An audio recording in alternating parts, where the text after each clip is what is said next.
Testing, testing.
Unmute my mic.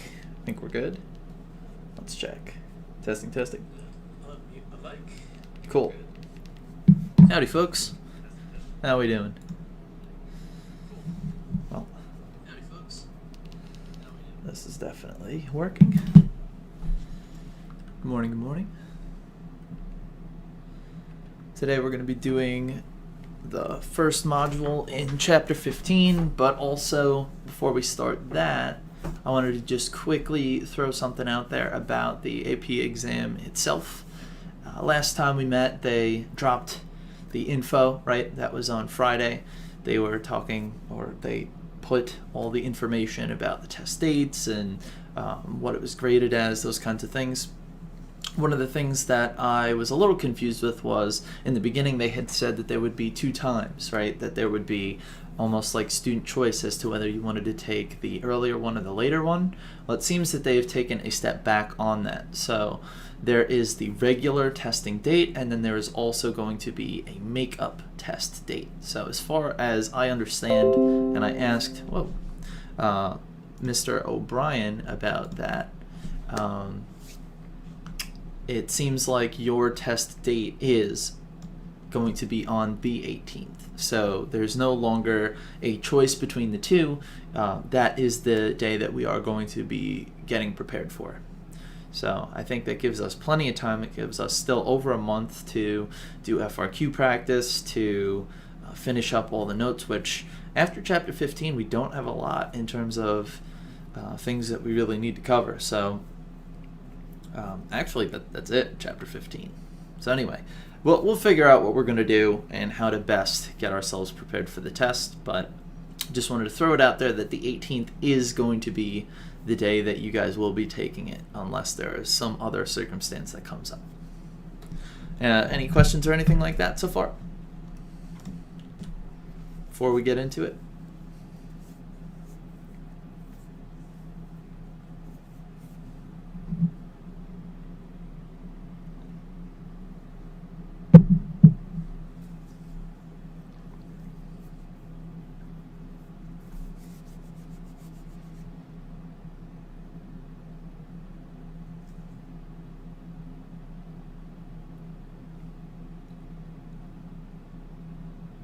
Well, alrighty then.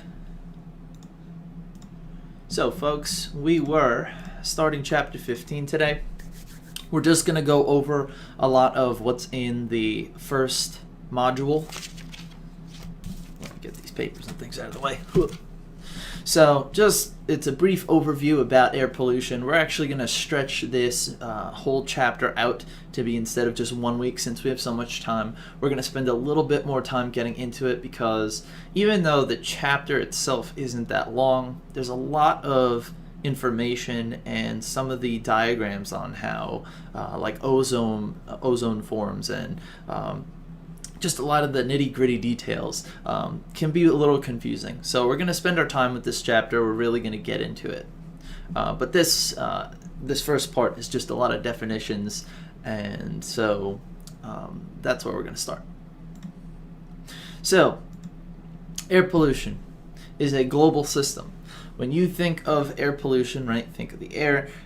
Air moves a lot. If you think back to when we were doing climate, right, you've got all those wind belts, you've got all that air moving from the poles to the equator and, spiraling, circling, right? You've got your Hadley cells, you got your polar cells, you got your Ferrel cells, you have all sorts of ways that air is moving. So we can't think of air pollution as being stuck over a single country, a single town.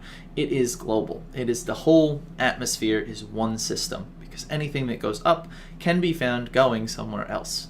And that has been happening a lot for any place that has a lot of industry. For example, a lot of the Chinese area, where there's a lot of the air pollution that is formed there, comes all the way across the Pacific and does find its way over to the West Coast, where you can find that there is acid rain from all of that industry. So again, air pollution, total global system. So air pollution, how is it exactly defined? It is the introduction of chemicals, particulate matter, or microorganisms into the atmosphere at concentrations high enough to harm plants, animals, and materials such as buildings, or to alter ecosystems. And the air pollution system has many inputs and many outputs, right? All the different things, all the exhaust from cars, all the particles that come from even volcanoes, all the stuff that gets introduced and then eventually falls somewhere else. Those are all the inputs and then all of the outputs. So it's complex. There's a lot going on with the atmosphere. That was a video. There's a couple more videos about air pollution. You guys can watch that later. So let's get into the pollutants themselves. Sulfur dioxide, SO2, a corrosive gas that comes primarily from combustion of fuels such as coal and oil. It's a respiratory irritant and can adversely affect plant tissue because, if you remember back all the way to biogeochemical cycles, sulfur dioxide leads to getting sulfuric acid, and that definitely is going to fall as acid rain, so not so good. Also released in large quantities during volcanic eruptions and in much smaller quantities during forest fires. So there is naturally some sulfur dioxide, but we definitely are making more with coal and oil. The next one, nitrogen oxides, and they sometimes list it as NOx, as in you could have either NO1 or NO2. They just put an X because X is, like a variable. So however many you're talking about, it doesn't matter. They're talking about both, right? Nitrogen oxides. Okay, so motor vehicles and stationary fossil fuel combustion are the primary anthropogenic, caused by humans, sources of nitrogen oxides. It's a respiratory irritant, increases susceptibility to respiratory infection, and then this can also lead into ozone. And ozone is an ozone precursor, so this leads to it, so it's a precursor of ozone, and it leads to the formation of photochemical smog, which we'll get to in a moment. Converts to nitric acid in the atmosphere, which is harmful to aquatic life and some vegetation, so again, we've got some form of acid rain. Contributes to over-fertilizing terrestrial and aquatic systems as well. So, right, if you're introducing nitrogen into environments, if you remember back, anything that's going to bring in nitrogen is going to bring in a whole bunch of growth. So that's why they're saying over-fertilizing. So here they were talking about how nitrous oxide, let me get this right. Nitrogen oxides can lead to the formation of ozone. So how does that work? Well, nitrogen oxides, let's say, are formed by cars, right? You've got emissions from burning those fossil fuels, you've got nitrogen oxides, and the sun is going to beat down on those, and that is going to actually cause them to split a bit. So you're going to get, instead of NO2, you'll get an oxygen breaking off, and that'll form NO, nitrous oxide. Now, once you have that happening, and this is during the day, you're going to have that lone oxygen, instead of recombining with that NO, going to O2, the regular oxygen that we breathe every day. And when that happens, it's going to form ozone. So that is how ozone is being formed, and that's why they say that NO2 is a precursor to ozone, because in the daytime with that UV light, it's going to eventually break down and then help form more ozone. Now that does break down once there isn't that light hitting it, so O3 will break down back into O2 and O, and it'll recombine back to that NO2, and that cycle will continue. But that is something we'll explore again later when we start looking at photochemical smog. So, carbon oxides. Carbon monoxide, CO, is a common emission in vehicle exhaust and most other combustion processes. CO, carbon monoxide, can be a significant component of air pollution in urban areas. And then you've got carbon dioxide, CO2, released by burning fossil fuels, has led to it becoming a major pollutant. CO2 recently exceeded a concentration of 400 parts per million in the atmosphere and appears to be steadily increasing each year. So they were talking about CO and CO2. The way you get these two different things is from complete combustion or from incomplete combustion. So what's the difference between those? Well, in complete combustion, you have enough oxygen to burn whatever it is that is reacting to cause this combustion reaction. So if you have enough of the reaction that completely burns whatever it is you're burning, that would be in our blue section. So if you have a sufficient amount of oxygen to burn that fuel, then you're going to get carbon dioxide and water. It's going to produce a blue flame. That's how you know it's a complete combustion. There's not a lot of smoke. You get a lot of energy out of it. And the bad side is that you still do get global warming, right, from the carbon dioxide increasing. But now if you go to the incomplete combustion, that's an insufficient amount available to fully burn, right? It's incomplete. You're not fully combusting whatever it is that is combusting. So this is going to cause carbon monoxide and water. It'll have a different color. Smoke is produced while this is occurring, and the energy production will be lower since it is incomplete. So that's the difference between this complete and incomplete. One leads to carbon dioxide, the incomplete leads to the carbon monoxide. So I just wanted to clarify that, because in the textbook they do a pretty good job of explaining that, but just wanted to throw out like what exactly the complete versus incomplete was.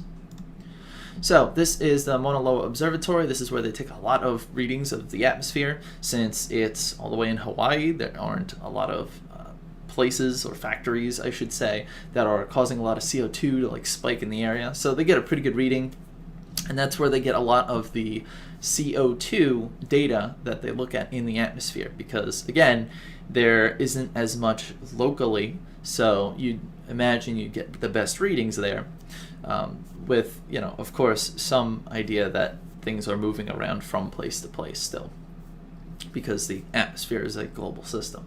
But parts per million, you can see, has been readily increasing since the 1960s all the way till 220. So yes, we are over 400 parts per million CO2, and yeah, that's evidence that it's increasing. And if you look at that with the temperature change, eventually you get to global warming. Next, we've got particulate matter. So solid or liquid particles suspended in air, also known as particulates. The sources of particulate matter and its effect are, well, as following. Particulate matter can be natural or anthropogenic. Again, that word meaning coming from humans. Particulate matter in the atmosphere ranges considerably in size and can absorb or scatter light, which creates haze and reduces the light that reaches the surface. And the size is actually a huge thing because of human health. So you see all here in the picture, you've got road dust, you've got wood fire, volcanoes, you've got different emissions coming from this factory. All of those can bring these particles into the atmosphere, which scatter the light, make it so that it's hazy. But when you're talking about breathing, I thought this was an interesting image. So imagine, right, and this is in that is really, really, really, really small. But if you are looking at these things compared to each other, they've chosen some different objects to do that. So if you're thinking of a giant boulder, right, that's what we're going to call 100 So that would be the size of dust, right? So if you're thinking that we're taking a piece of dust, but we're equating it to a rock, right, like a big boulder, that can penetrate into the nose and throat, but doesn't really affect us too much. If you go down 10 times from that, that would be the size of a soccer ball, or they've got it as a football, however you'd like to name it. That will penetrate into your bronchi and bronchioles, right, in your lungs.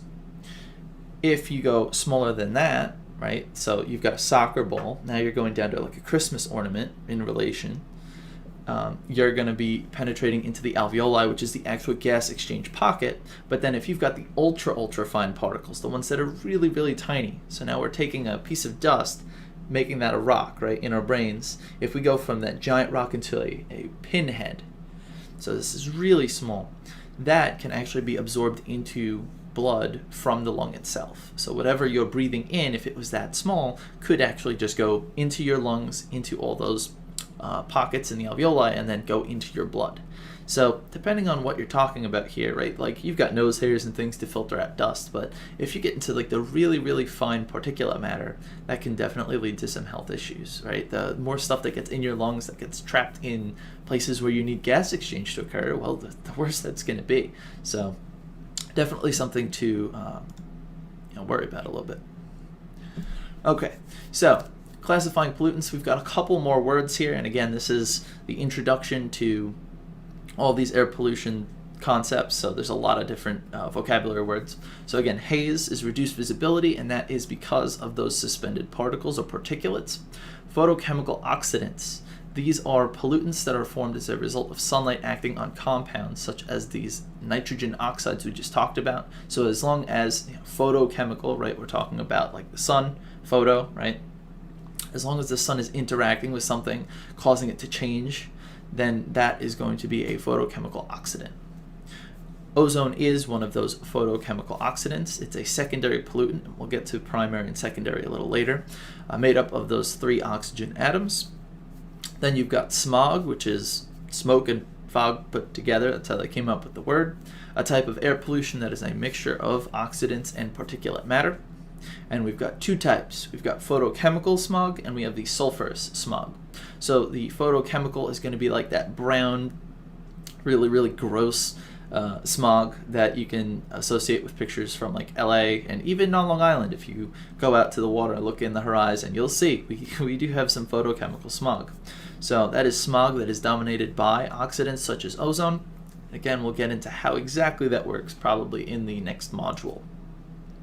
Then the sulfur smog is more of a gray. It looks more cloudy, I guess you could say, and that is dominated by sulfur dioxide and sulfate. So one has more ozone, one has more sulfur sulfate.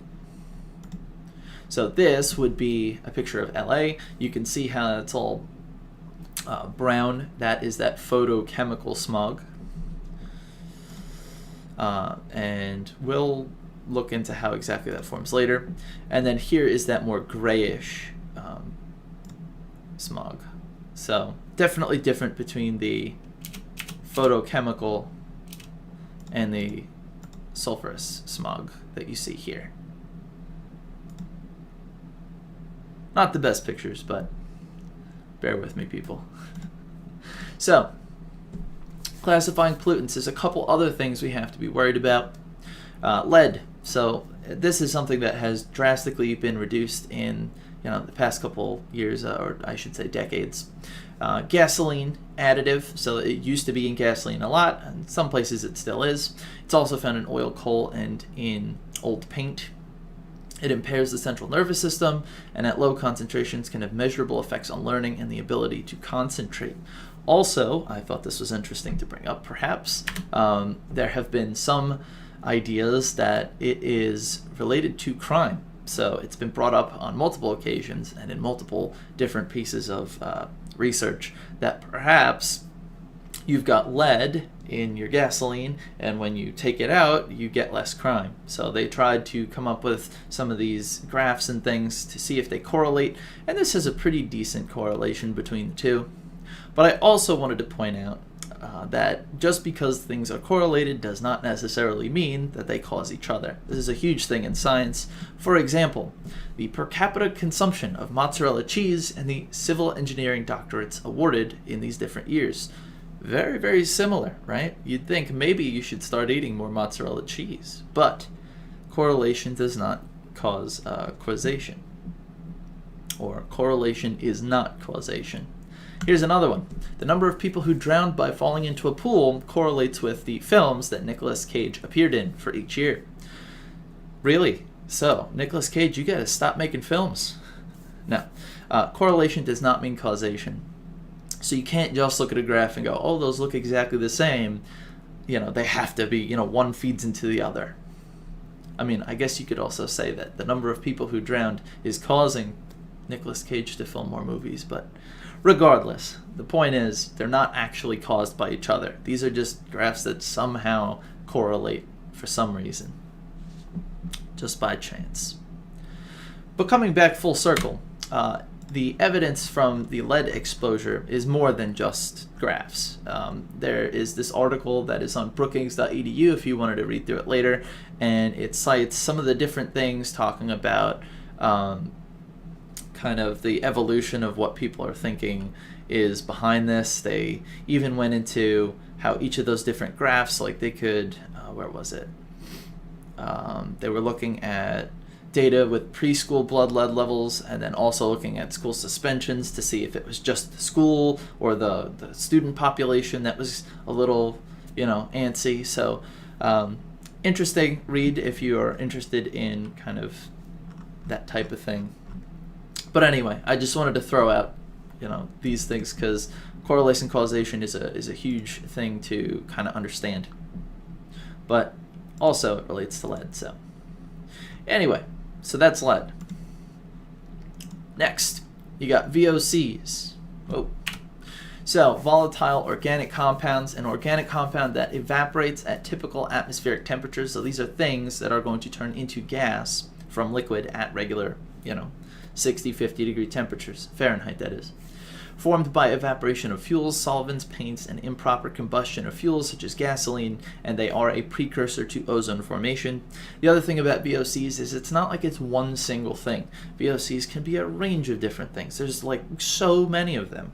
There's really so many of them that I'm going to click on this list and I'm just going to start scrolling, and you're going to see that it's not like there's like 5 of these things. They are, there are so many different VOCs that there's not a single one that we can really like attack here. So understand that VOCs are simply just this group of chemicals that are going to be evaporating and can lead to this. But there's not just one. There's, well, let me So, do you need to remember all these? Of course you do. Just kidding. No. Just understand that VOCs, there are a lot of them, but they all act in a similar way. I guess a way that you could think of these is if you've ever had maybe like one of those foam pillows. I don't know. This is just one example that I think would kind of stick out. If you've ever had any like memory foam stuff, the first couple days, it's like smells kind of funny. Yeah. Now you don't need to remember those. But anyway, the memory foam, it smells kind of funny. It's like they call it an off-gassing period. Those are technically VOCs coming out of that material, and after like a couple days, it's like usually good. But so yeah, the other thing is gasoline. Gasoline has that strong smell, right? As it is, well, around, it is going to be evaporating. So same thing with that. Again, another video if you wanted to take a look at that. All right, and that brings us to primary and secondary pollutants. So primary pollutant is any polluting compound that comes directly out of a smokestack, out of the exhaust pipe, or natural emission source. So this is, the first thing that's entering the atmosphere from any potential source. And then secondary would be that thing, that primary, that is going to transform into this secondary. So some reaction happens, so you can get, like what we were saying before with the nitrogen dioxide breaking, you get nitrogen oxide, and the oxygen turns into ozone, right, because of that lone oxygen that breaks off. So the primary there would have been the NO2, the secondary would be the O3, right? So here's a picture just showing that again, the primary being that first group that's coming directly from all those different sources, and the secondary coming from what is, in the primary group. Now this is important to distinguish because we might really want to attack a certain secondary pollutant, right? We might want to say, okay, ozone, we really need to cut down on our ozone. But you don't just attack ozone. The way to do that would be to attack the primary pollutant so that you can stop the formation of ozone. So that's one way that you could think of it. Like if you're trying to solve an issue, you wouldn't just go after H2SO4, right, or SO3 or any of those different things, right? Hydrogen peroxide, sulfuric acid, that's what, or what is that, nitric acid, HNO3. All those things over there, you wouldn't necessarily attack them head on. You'd probably want to attack them at the root, the primary pollutants, so that you don't form those. So that is, for the notes, basically it for today. We're going to cover the anthropogenic stuff next time. But that was just an intro to some of the different terms and things. With that, if you have any questions, I'm going to hang around for a minute, but I'm also going to be posting a Google Meet so that we can go over the assignment that you guys had due. So you guys had the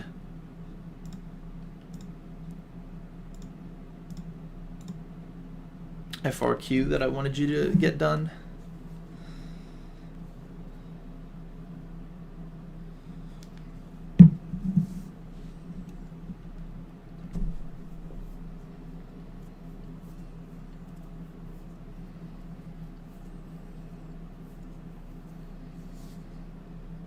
Are nitrogen oxides the same thing as atmospheric nitrogen? So no, nitrogen oxides have a nitrogen and an oxygen, and then atmospheric nitrogen would be How is it? It's in the form of N2.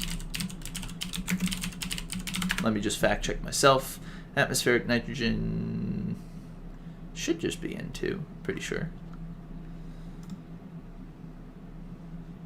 Yeah, so it does not have that oxygen component. So nitrogen oxides and atmospheric nitrogen are separate, right? Because we're breathing in, I mean, most of the atmosphere is atmospheric nitrogen, right? N2. That's what we breathe in 70% of all the time.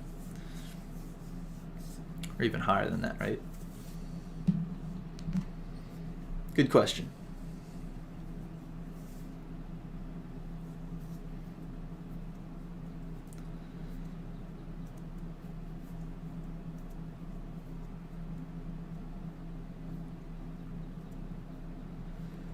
If you want to pop into office hours later, Angelina, when you're done with it, that'd be cool. We do have office hours today, so oh yeah, that's another thing. If you guys don't mind, just waiting a second here. If you look at the calendar that I came up with, the office hours are completely optional. There is going to be a Google Meet during those times. I'll have like a 45-minute block, and from 12 to 12:45 I'll just be hanging out. And if you want to go over things, or if you can't do something, or if you miss something and you want to just like go over it with me one-on-one, that would be a good place to do it. So if there's, you know, something you just have a couple questions with, I'll just be there, right? So if you want to talk about anything, you'll just click the link and that's where I'll be hanging out. So we're going to go into the Google Meet in a minute or two, and we'll go over it, and then should you not be able to do that, I'll have my office hours again from 12 to 12:45 for you guys. I understand that the time frame of all these different things could definitely be crazy and all over the place. Can you clarify the carbon oxides and wholeness? I don't understand necessarily what you mean by wholeness. Carbon oxides.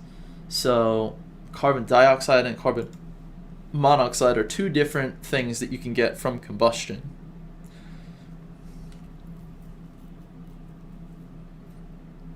And if whatever is combusting, right, burning, if it burns fully because it's able to burn fully, then you will get CO2. And if it is unable to burn fully, if it is an incomplete combustion reaction, then you will get CO, which is definitely not so good for humans, right? Carbon dioxide is at least something plants can take in. It's like a natural occurring thing that's, you know, not necessarily dangerous. Carbon monoxide is really not good.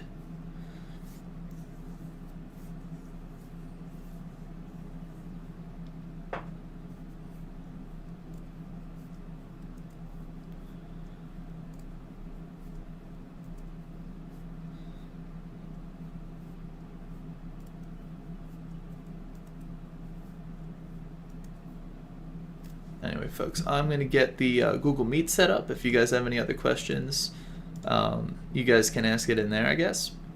Also, just to throw this out there, I'm not going to be recording the Google Meet since I have office hours at this point. So if you guys want to use your mics or whatever you guys want to do, that's totally cool. If you don't, you'll feel better typing. That's also fine. But just throwing it out there that I won't be recording any of the Google Meets anymore. Just to let you know. Alright, folks. Well, I'm going to end the stream, and I'll see you over there. See ya.